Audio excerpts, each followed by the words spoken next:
Assalamualaikum warahmatullahi wabarakatuh. Selamat siang, Om Swastiastu, salam sejahtera bagi kita sekalian. Perkenalkan, nama saya Silintowe Mopeda, NIM 501401799. Kali ini saya akan membahas tugas diskusi 5 dari mata kuliah Sejarah dan Filsafat Matematika, yaitu siapa saja tokoh yang mencoba menyelesaikan permasalahan kaum Pitagoras. Jelaskan pula kontribusi dari masing-masing tokoh tersebut. Tokoh yang pertama yang mencoba menyelesaikan permasalahan kaum Pitagoras yaitu Pitagoras itu sendiri. Pitagoras dari Samos lahir sekitar tahun 570 sebelum Masehi dan meninggal sekitar tahun 495 sebelum Masehi. Ia adalah seorang filsuf Yunani kuno dan perintis aliran Pitagoreanisme. Pitagoras merupakan tokoh utama dalam pengembangan teorema Pitagoras, yang merupakan kontribusi utamanya dalam menyelesaikan permasalahan kaum Pitagoras. Berikut kontribusi Pitagoras. Yang pertama, 1. Teorema Pitagoras. Pitagoras menemukan bahwa pada segitiga siku-siku, kuadrat sisi miring sama dengan jumlah kuadrat sisi-sisi lainnya. Yang kedua, pengembangan matematika. Pitagoras dan pengikutnya mengembangkan matematika sebagai ilmu pengetahuan yang sistematis dan logis.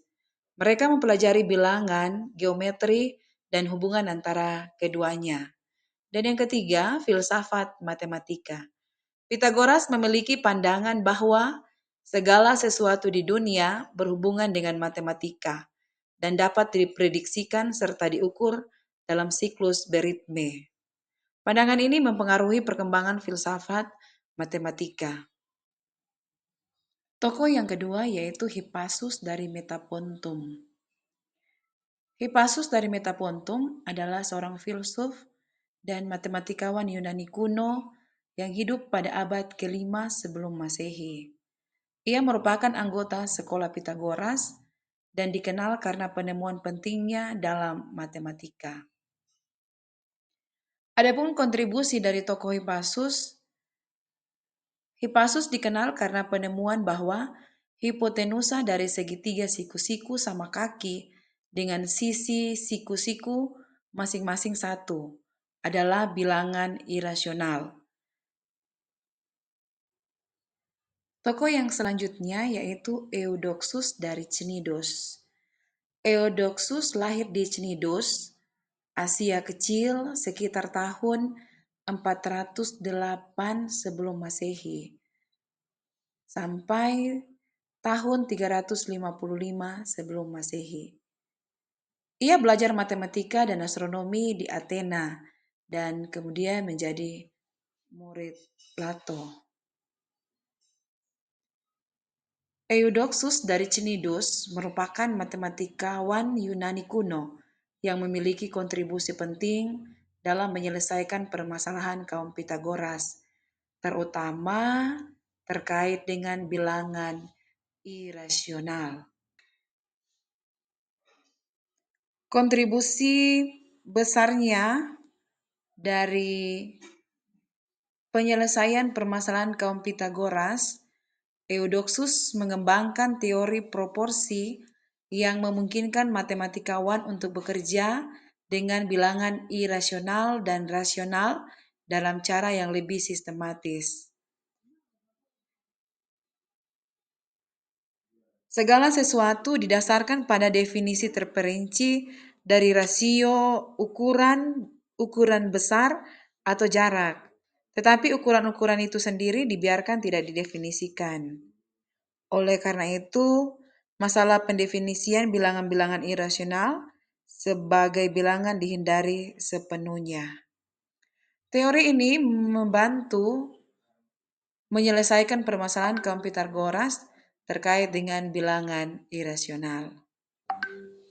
Selanjutnya, tokoh yang mencoba menyelesaikan permasalahan kaum Pitagoras yaitu Hippocrates. Hippocrates merupakan matematikawan yang mendominasi paruh kedua abad kelima sebelum Masehi. Hippocrates dari Chios sekitar tahun 460 sampai 380 sebelum Masehi. Hippocrates memulai kehidupannya sebagai seorang pedagang dan menutupnya dengan menjadi seorang guru. Pencapaian yang membuat Hippocrates terkenal berkaitan erat dengan hal pertama dari permasalahan ini, yaitu kuadratur lingkaran. Permasalahan ini terkadang disebut mempersegikan lingkaran. Tokoh yang selanjutnya yaitu Theodorus dari Cirene. Theodorus lahir di Cirene, Libya sekitar tahun 465 sebelum Masehi atau hidup pada abad kelima sebelum Masehi. Ia seorang matematikawan Yunani kuno. Ia juga merupakan murid Pitagoras dan belajar matematika dan filsafat di sekolah Pitagoras. Theodorus memiliki kontribusi penting dalam matematika, terutama dalam bidang teori bilangan. Ia membuktikan bahwa akar kuadrat dari bilangan bulat yang bukan kuadrat sempurna adalah bilangan irasional. Theodorus memiliki kontribusi dalam pengembangan teori bilangan, terutama terkait dengan bilangan irasional.